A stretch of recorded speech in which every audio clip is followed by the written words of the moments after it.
ഈ ബാലയുമായിട്ടുള്ള വിഷയം എന്തായിരുന്നു?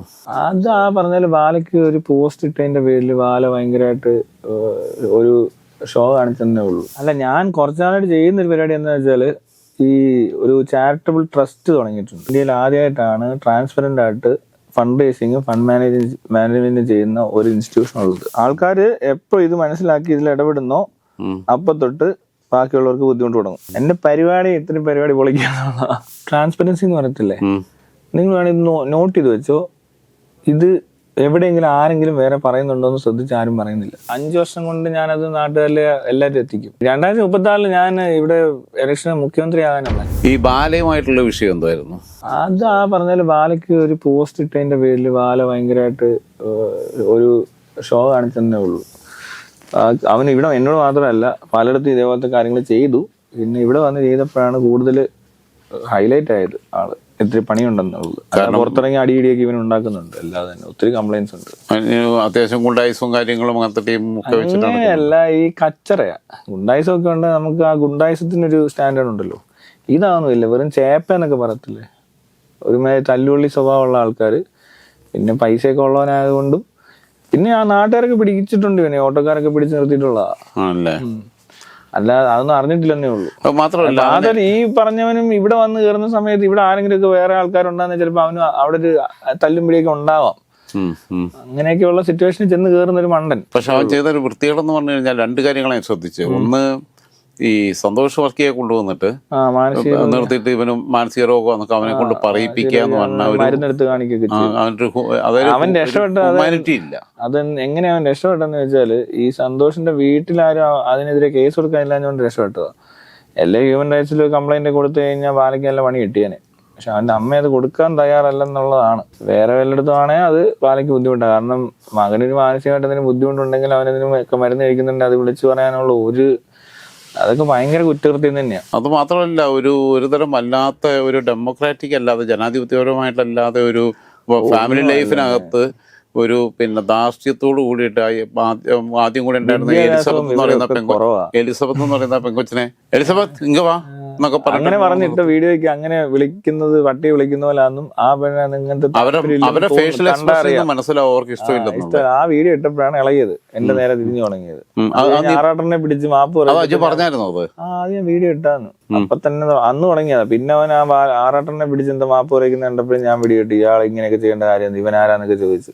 അപ്പോഴാണ് ഈ പറഞ്ഞ പോലെ തോക്കുമൊക്കെ എടുത്തോണ്ട് വന്ന് ഷോ കാണിച്ചത്. ഞാനൊരു ഘട്ടത്തിൽ ഈ ഉണ്ണിമുഖത്തിനെതിരെ പിന്നെ ഞാൻ ഇട്ടിട്ടുണ്ട്. ഇവനൊരു പോസ്റ്റ് ഇട്ട സമയത്ത് ഞാൻ ഇവനെ സപ്പോർട്ട് ചെയ്ത് കറക്റ്റ് ഞാൻ സപ്പോർട്ട് ചെയ്തിട്ട് ഞാൻ ആദ്യം ഓർത്തത് ഈ പാവപ്പെട്ടൊരു തമിഴ്നാട്ടിൽ നിന്ന് ഒരാൾ വന്നിട്ട് അവനെ ഇട്ട് ഇത്രയും ദിവസം നിർത്തിട്ട് 10,000 രൂപ 5,000 രൂപ വെച്ചിട്ടൊക്കെ ദിവസം കൊടുക്കുന്ന ഞാൻ വിചാരിച്ചത്. പക്ഷെ ഞാനും അങ്ങനെ കരുതിയേ. കാരണം ജൂനിയർ ആർട്ടിസ്റ്റുകൾക്ക് കൊടുക്കുന്ന പൈസ കൊടുത്ത പോലെ പോയി.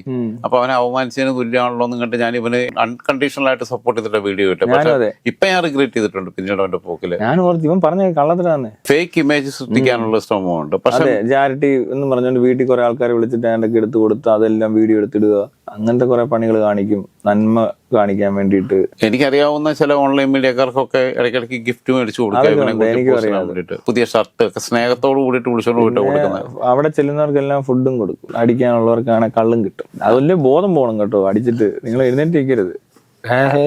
ഇങ്ങനെ കിടക്കാമെങ്കിൽ അവനോട് ഇരിക്കാൻ പറ്റില്ല. അല്ലാതെ ബോധമുള്ള മനുഷ്യർക്കൊന്നും അവനോട് ഇരിക്കാൻ പറ്റത്തില്ല. അതിന് ബോധക്കേടുള്ളവർ കള്ളു കുടിച്ചാൽ കുഴപ്പമില്ല, സഹിക്കത്തില്ല.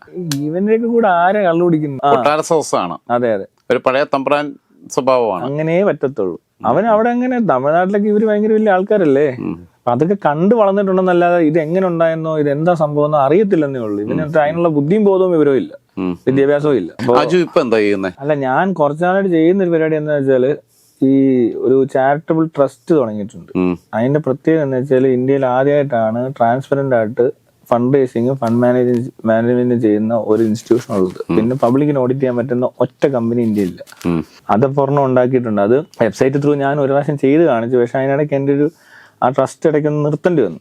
അത് കഴിഞ്ഞ് പിന്നെ രണ്ടാമത് തുടങ്ങിയത് 2023. അതിങ്ങനെ വെബ്സൈറ്റ് വഴി പോയിട്ട് അത്ര അങ്ങോട്ട് റീച്ച് കിട്ടുന്നില്ല. കൺവീനിയന്റ് അല്ല ആളുകൾക്ക്. അതുകൊണ്ട് ആപ്പ് ഡെവലപ്പ് ചെയ്തോണ്ടിരിക്കും. ഇപ്പൊ ആപ്പ് ഈ മാസം 15-ാം തീയതി തീരണ്ടയാ. പക്ഷെ അത് ചില കാരണങ്ങളാൽ നീണ്ടു പോകുന്നത്. ഈ മാസം അടുത്ത മാസം ആകുമ്പോൾ ഇതാവും. എന്തൊക്കെയാ നിങ്ങളുടെ ആക്ടിവിറ്റീസ്? എന്തുവാ, ഈ ഇപ്പൊ ഇവിടെ കണ്ടോണ്ടിരുന്ന തട്ടിപ്പ് നിർത്തുക എന്നുള്ളതാ. അതിനകത്ത് എന്തൊക്കെയാണോ ഇവര് ചാരിറ്റബിൾ ട്രസ്റ്റുകൾ ചെയ്യുന്നത്, അല്ലെങ്കിൽ ഒരു NGO എന്തൊക്കെ ചെയ്യുന്നു, അതിനകത്തെല്ലാം ഫണ്ട് റേസിംഗ് ആൻഡ് ഫണ്ട് മാനേജ്മെന്റിലാണ്. പലയിടത്തും ഫെറ നിയമം വരെ ലംഘിച്ചുകൊണ്ട് പിന്നെ ഫോറിൻ ഫണ്ട് വരെ സ്വീകരിക്കുന്നുണ്ട്.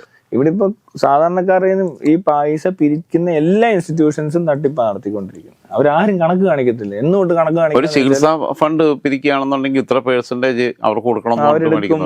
ഇത്ര പെർസെന്റേജ് എത്ര എടുക്കുമെന്ന് അറിയാൻ പറ്റത്തില്ല. അത് അവന് ആ ഒരാൾക്ക് ഒരു 10 ലക്ഷം വേണമെങ്കിൽ ബാക്കി 40, 50, 1 കോടി വന്നാലും ബാക്കി ഇവരെന്ത് ചെയ്യുന്ന ആർക്കും അറിയത്തില്ല. ഇത് കൃത്യമായിട്ട് രാജ്യത്തിന്റെ നിയമം വരെ ലംഘിച്ചുകൊണ്ടാണ്. കാരണം ഓഡിറ്റിംഗ് സംവിധാനം ഇല്ല, കാര്യങ്ങളില്ല, ഒന്നുമില്ല. ഓഡിറ്റിന് വേണ്ടുന്ന ഒരു സാധനം അതുവഴി ഉണ്ടാക്കി വെക്കും, ബാക്കി മൊത്തം ബ്ലാക്ക് മണി കറക്കും. അങ്ങനെയൊക്കെ ഇട്ട് കളിപ്പിച്ച് നടക്കുന്ന കുറെ ആൾക്കാർ. പക്ഷെ എന്റെ ഈ പരിപാടിക്കകത്ത് ഒരിക്കലും ഒരു തരത്തിലുള്ള എന്താ പറയണ്ടേ ഇത്തിരി കറപ്ഷൻ നടക്കത്തില്ല. ഇതിനകത്ത് ആരൊക്കെയാ കൂടെ അസോസിയേറ്റ് ചെയ്യുന്ന അത്യാവശ്യം 1-2 പേരൊക്കെ ഇപ്പൊ തൽക്കാലം ഉള്ളൂ. ഞാൻ ചെയ്യുന്നത് ഇങ്ങനെ നടന്നൊന്നും ചെയ്യാൻ ഉദ്ദേശിക്കുകയല്ല. ഞാൻ ഈ ഫണ്ട് റേസിംഗും ഫണ്ട് മാനേജ്മെന്റും നടക്കുന്ന ഒരു സ്ഥലം അല്ല, അതിനൊരു സിസ്റ്റം. അതിപ്പോ ഏത് ഇൻസ്റ്റിറ്റ്യൂഷനും എടുക്കാം, മനസ്സിലായോ? അല്ലാതെ ഇപ്പൊ ഞാൻ ഇറങ്ങി ഇതെല്ലായിടത്തും ഞാൻ തന്നെ പോകുന്ന പരിപാടി അല്ല.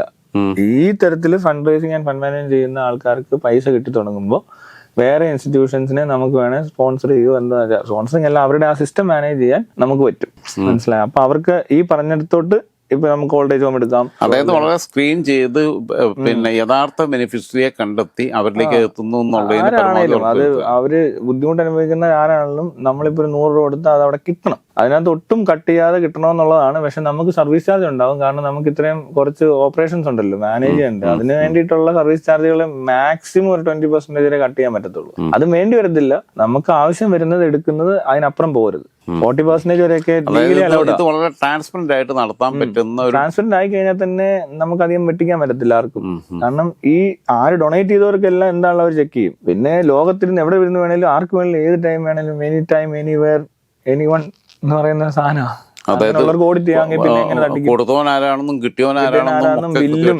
ബില്ലും ട്രാൻസാക്ഷനും അത് ആൾക്കാർ പറയുന്നതും ഇതെല്ലാം വിസിബിൾ ആയിട്ട് വീഡിയോസും എല്ലാം വന്നുകൊണ്ടിരിക്കും. ഇത് കാണിക്കല പണി. പ്രധാനപ്പെട്ട ഉദ്ദേശം ഇങ്ങനെ പിന്നെ അർഹരായവർക്ക് കിട്ടുക, അതിനകത്ത് വെട്ടിപ്പ് നടത്താതിരിക്കുക. രണ്ട് ഇങ്ങനെ തട്ടിപ്പ് നടത്തി ജീവിക്കുന്ന കമ്പനികളെ പൂട്ടിക്കിട്ടുക തന്നെ പൂട്ടിക്കോളും. നമ്മളായിട്ടൊന്നും ചെയ്യണ്ട. ആൾക്കാർ എപ്പോ ഇത് മനസ്സിലാക്കി ഇതിൽ ഇടപെടുന്നോ അപ്പൊ തൊട്ട് ബാക്കിയുള്ളവർക്ക് ബുദ്ധിമുട്ട് തുടങ്ങും. അജുവിനെ ഇതിനു മുമ്പ് വീഡിയോയിലൊക്കെ കണ്ടിട്ടുള്ളപ്പം മുഖത്ത് ഒരു ലോഡ് പുച്ഛം വാരിയിട്ട് ഇരിക്കുന്ന വീഡിയോ ചെയ്യുന്ന അജുവിനെ കണ്ടിട്ടുള്ളേ. അജു ഫേക്ക് ആയിട്ട് ഉണ്ടാക്കിയിട്ടുള്ള സാധനമായിരുന്നു. അതുപോലെ നിങ്ങളിപ്പോ എന്റെ മുന്നിലിരിക്കുന്ന ഒരു ഫ്രോഡാണെങ്കിൽ ഞാൻ നിങ്ങളോട് അങ്ങനെ ഇടപെട്ടേനെ. എനിക്ക് അങ്ങനെ തോന്നിയാൽ അതിപ്പോ നേരിട്ടാണല്ലോ അങ്ങനെ ഇടപെടുന്നത്. അങ്ങനെയുള്ളവർ വന്ന് വർത്താനം പറഞ്ഞ് പുച്ഛിക്കും, അത്രേ ഉള്ളൂ. പിന്നെ ഇങ്ങനത്തെ ലൊടുക്ക് സാധനങ്ങളെ കണ്ടാലും പുച്ഛമാ. അത് നേരിട്ടും പുച്ഛ. ഇവരൊന്നും അങ്ങനെ കാണേണ്ട ആവശ്യമൊന്നുമില്ല. ആ വീഡിയോ എടുത്ത് മിക്കതും അങ്ങനത്തെ കണ്ടന്റ് ഞാൻ ചെയ്യുന്നത്. ഞാൻ ഈ ഒരു സർക്കിൾ വിട്ട് കളിക്കത്തുമില്ല. എന്റെ പരിപാടി ഇത്രയും പരിപാടി പൊളിക്കാന്നുള്ള, അല്ലാതെ വേറെ ഒന്നുമല്ല. പിന്നെ ഞാൻ ഈ പറഞ്ഞു തന്ന ട്രാൻസ്പെറൻസി എന്ന് പറയുന്നത് എൻഡ് ചെയ്യുന്നത് ഗവൺമെന്റില്ല.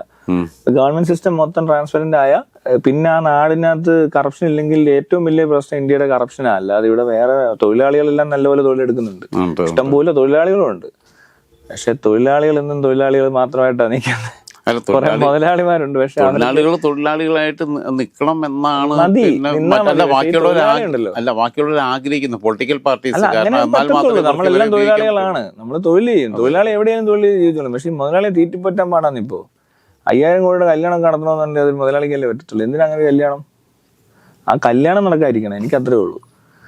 അല്ലാതെ വേറൊന്നുമില്ല. ചിലർ പറയും അത്രയും കോടി രൂപ അപ്പൊ അങ്ങോട്ട് ഇറക്കി അത്രയും പേർക്ക് എന്തൊക്കെയോ പൈസ കിട്ടിയില്ലേ, അതെല്ലാം മറ്റുള്ളവർക്കല്ലേ. അവിടെ ഇപ്പൊ കല്യാണ പന്തലി ഇട്ടവനും അവിടെ കൂടിയ അതിന് കേറ്ററിംഗുകാർക്കൊക്കെ പൈസ കിട്ടിയില്ലെന്നൊക്കെ പറയും. പക്ഷെ ഈ അത്രയും കോടി എത്രയും ദിവസമായിട്ട് അവിടെ ഇരിക്കുന്ന ഒരു കുഴപ്പമാണെന്ന് ഇവന് മനസ്സിലാകുന്നില്ല. ഇത് എത്രയോ വർഷങ്ങളായിട്ട് പലയിടത്ത് കിട്ടണ്ടേ. എത്രയോ മനുഷ്യന്റെ അപ്പൊ സുഖമായിട്ട് അവിടെ പലരുടെയും കല്യാണം നടന്നേനെ. അപ്പൊ എല്ലാരും ചോദിക്കും എന്തുകൊണ്ട് ഇങ്ങനെ ഒരു മുതലാളി വേണ്ടേ എന്ന് ചോദിച്ചാൽ മുതലാളി അല്ല വേണ്ടത്, നല്ലൊരു സിസ്റ്റമാണ് വേണ്ടത്. അപ്പൊ നമ്മൾ എന്റെ ഇപ്പൊ ഇത് ഞാൻ ഡെവലപ്പ് ചെയ്താൽ ഇപ്പൊ റിലയൻസ് പോലത്തെ ഒരു കമ്പനി പോലെ നമുക്ക് ആക്കി എടുക്കാൻ വേണമെങ്കിൽ എന്ത് സാധനവും വിൽക്കുകയോ പ്രൊഡക്ഷനോ എന്തും നടക്കാം. പക്ഷെ ഇതിനകത്ത് ഈ എൻഡ് പ്രോഫിറ്റോ എന്തോ ആയിക്കോട്ടെ, അത് നേരെ വരുന്നത് ഒരു വ്യക്തിയിലേക്ക് ആവരുത്. അത് നേരെ തിരിഞ്ഞ് ഇതേപോലത്തെ സ്ഥലത്തോട്ട് ഡൈവേർട്ട് ചെയ്യുന്ന ഇപ്പൊ കാണിക്കാൻ പോകുന്നത്. ഞാൻ എന്തൊക്കെ റവന്യൂ ഉണ്ടാക്കിയാലും ഞാൻ അത് ചാറ്റിലോട്ട് ഡൈവേർട്ട് ചെയ്യും. എനിക്ക് ഇപ്പൊ തൽക്കാലം അഡ്വർടൈസ്മെന്റ് റവന്യൂ അങ്ങനത്തെ സാധനങ്ങളൊക്കെ ഡൈവേർട്ട് ചെയ്യാൻ പറ്റും. നമ്മുടെ കാര്യങ്ങൾ നടന്നു പോകണം എന്നുള്ളതിനപ്പുറത്ത് മറ്റുള്ളവരെ കാര്യങ്ങളും നടന്നു പോകണം അത്രേ ഉള്ളൂ എന്നുള്ള രീതി. പിന്നെ എല്ലാവർക്കും ബേസിക് ആയിട്ട് ഇപ്പൊ കിട്ടേണ്ട ഒരു സാലറി കിട്ടും. പിന്നെ അത് വർക്ക് ചെയ്യുന്നവർക്കും അങ്ങനെ തന്നെയാണ്. ഇന്നത്തെ ഒരു ചുറ്റുപാടിൽ ഒരു അത്യാവശ്യം മോശമില്ലാത്ത സാഹചര്യത്തിൽ ജീവിച്ചാണെങ്കിൽ ഇപ്പൊ ഒരു മാസം എത്ര രൂപ കിട്ടിയാൽ പറ്റുമെന്ന് ചോദിച്ചാൽ ഇവിടുത്തെ ഒരു ബാങ്കിൽ ഈ ATM കാർഡോ എല്ലാം മറ്റേ ക്രെഡിറ്റ് കാർഡ് ഇതിന് നിൽക്കുന്നവരോ അങ്ങനെയുള്ള സെയിൽസിലും മാർക്കറ്റിങ്ങിലൊക്കെ ഉള്ളവർക്ക് കിട്ടുന്നൊരു സാലറി ഇവിടെയും കിട്ടണം. അതിന് അത്രയും വേണ്ട എങ്കിൽ പോലും ഇത് കുറച്ച് ചാരിറ്റബിൾ പ്രശ്നം കൂടെ ആണല്ലോ. അപ്പൊ അവര് നല്ല വേറൊരു ജോലിയും കൂടെ ഉള്ളവർക്ക് പാർട്ട് ടൈം ആയിട്ടൊക്കെ ചെയ്യും. അരി വാങ്ങുകയും ചായ കുടിക്കുകയും പിന്നെ കൂടുതലും ഞാൻ എങ്ങനെയാന്ന് വെച്ചാൽ ഇപ്പൊ എന്തെങ്കിലും പ്രശ്നമുള്ള ആൾക്കാർക്ക് വീട്ടിൽ തന്നെ ഇരുന്ന് ചെയ്യാൻ പറ്റുന്ന പണികളുള്ളതുണ്ട്. അപ്പൊ അതൊക്കെ അങ്ങനെയുള്ളവരെ തന്നെ ഏൽപ്പിക്കത്തുള്ളൂ. പൂർണ്ണ ആരോഗ്യവാനാവണമെന്നില്ല. ഫണ്ട് റൈസിങ്ങിനൊന്നും അത്രയൊക്കെ മതി. ഇപ്പൊ ഓൺലൈനിലല്ലേ. പിന്നെ ഇത് മാനേജ് ചെയ്യാൻ കുറച്ച് കാര്യങ്ങളുണ്ട്. റിലേഷൻഷിപ്സ് മാനേജ് ചെയ്യാൻ ആളെ വേണം. അല്ല, ഈ മാലയുടെ വിഷയമൊക്കെ കഴിഞ്ഞ് കഴിഞ്ഞിട്ട് ഇപ്പൊ ഇതിന്ന് മാറാം നമ്മുടെ ഇപ്പൊ ഈ പ്രൊജക്റ്റിൽ നിന്ന്. ഇതിന് ശേഷം പിന്നെ കുറെ കാലം ഒരു മൊത്തത്തിൽ മൗനത്തിലാണല്ലോ. അത്ര ആക്റ്റീവായിട്ട് രംഗത്ത് വരുന്നത്. പിന്നെ അല്ലേ മോഹൻലാലിന്റെ ഒക്കെ ഇഷ്യൂവിന് ലോക്കപ്പിലൊക്കെ കൊണ്ട് നിർത്തിയത്, ഫോട്ടോ ഷൂട്ടൊക്കെ നടത്തിയത്. അതെന്നാ മുണ്ടക്കൈ പ്രശ്നം ഉണ്ടായപ്പോ. അല്ല, അതല്ല ഞാൻ പറഞ്ഞു. എന്തായാലും കുറച്ചു കാലങ്ങളായിട്ട് അത്ര ആക്റ്റീവ് അല്ല. ഇപ്പോഴും ഉണ്ട്. പക്ഷെ മടുത്തോ ഈ സംഭവം നന്നാകത്തില്ല? അങ്ങനല്ല, ഞാൻ ഇപ്പോഴും വീഡിയോ ഒക്കെ ഇടുന്നുണ്ട്. പിന്നെ റീച്ച് ഒക്കെ കുറവാ. ചാനലിന്റെ പ്രശ്നം അത്. അങ്ങനെ ഒരു കുഴപ്പമേ ഉള്ളൂ. അല്ലാതെ ആരും പറയാതിരിക്കുന്നൊന്നുമില്ലെന്ന്. ഞാൻ ഇന്നലെയൊക്കെ വീഡിയോ ഇട്ടിട്ടുണ്ട്. അപ്പൊ എന്തായാലും അജു, പിന്നെ ഒരു കാര്യം കൂടെ. ഇപ്പൊ നമ്മൾ ഈ ട്രാൻസ്പെറൻസി എന്ന് പറയത്തില്ലേ, നിങ്ങൾ വേണമെങ്കിൽ നോട്ട് ചെയ്ത് വെച്ചോ. ഇത് എവിടെയെങ്കിലും ആരെങ്കിലും വേറെ പറയുന്നുണ്ടോ എന്ന് ശ്രദ്ധിച്ച് ആരും പറയുന്നില്ല. ട്രാൻസ്പെറൻസി എന്ന് പറഞ്ഞ സ്ഥലത്ത് ഇന്നേ വരെ ഞാൻ ഇന്ത്യയിലൊരുത്തും പറയുന്നത് കേട്ടിട്ടില്ല. പ്രത്യേകിച്ച് ഫണ്ട് മാനേജ് ചെയ്യുന്നിടത്തും ഒരു കമ്പനി മാനേജ് ചെയ്യുന്നിടത്തും ട്രാൻസ്പെറൻ്റ് ആയാൽ ഈ പറഞ്ഞ ഫേവറിറ്റിസം, നെപ്പോട്ടിസം, അല്ലെങ്കിൽ ഈ പറഞ്ഞ ബ്ലാക്ക് മണി ലോണ്ടറിങ്, അൽഗുലത്ത് പരിപാടി ഒന്നും പിൻവാതിലും മുൻവാതിലും ഒന്നും നടക്കത്തില്ല. എല്ലാം വിസിബിളാണ്. നമുക്ക് മനസ്സിലായോ? എല്ലാം അവിടെ നടക്കുന്ന മുഴുവൻ ആക്ടിവിറ്റീസ് എല്ലാവർക്കും അറിയാം. എൻ്റെ സാലറി നിങ്ങൾക്കും അറിയാൻ പറ്റും. MD എത്ര ഉണ്ടാക്കിയെന്ന് വരെ അറിയാം. പിന്നെ എന്തിനാ മേടിക്കുന്നത്? എന്തായാലും സുതാര്യമായി അതാണ് ഗവൺമെന്റ് ആവേണ്ടത്. അപ്പൊ നമുക്കൊരു പാലം പണി തുടങ്ങുമ്പോഴേ അറിയാം കൊട്ടേഷൻ ഏതാ എടുക്കേണ്ടത്. നാട്ടുകാർ ക്രിട്ടിസൈസ് ചെയ്തോളും. എല്ലാവരും കൂടെ അതുപോലെ ബോധമുള്ള ആൾക്കാരെ പിന്നെ ഇടപെടാവൂ. എല്ലാവരെയൊക്കെ മെച്ചപ്പെട്ടവൻ വേണം മണ്ടക്കിരുന്നോണ്ട് ഇതിന് തീരുമാനം എടുക്കാൻ. എന്തായാലും ഈ സിസ്റ്റത്തിനകത്ത് പറ്റരുത്. ഈ സിസ്റ്റത്തിനകത്ത് റെവല്യൂഷനുള്ള ഇനിഷ്യേറ്റീവ് ആയിട്ട് ഞാൻ എന്നെ കാണുന്നു. എന്തായാലും 5 വർഷം കൊണ്ട് ഞാനത് നാട്ടുകാരിലെ എല്ലാവരും എത്തിക്കും. അത് കഴിഞ്ഞ് പിന്നെ 2034 ഞാൻ ഇവിടെ ഇലക്ഷന് മുഖ്യമന്ത്രി ആകാനാണ് പ്ലാൻ. തമാശയായിട്ട് എടുക്കണ്ട. ആഭ്യന്തരമന്ത്രി സ്ഥാനം തരാം. മുഖ്യമന്ത്രി സ്ഥാനം ഞാൻ നേരത്തെ നോക്കി വെച്ചേക്കും. അത് ഞാൻ ആർക്കും കൊടുക്കത്തില്ല.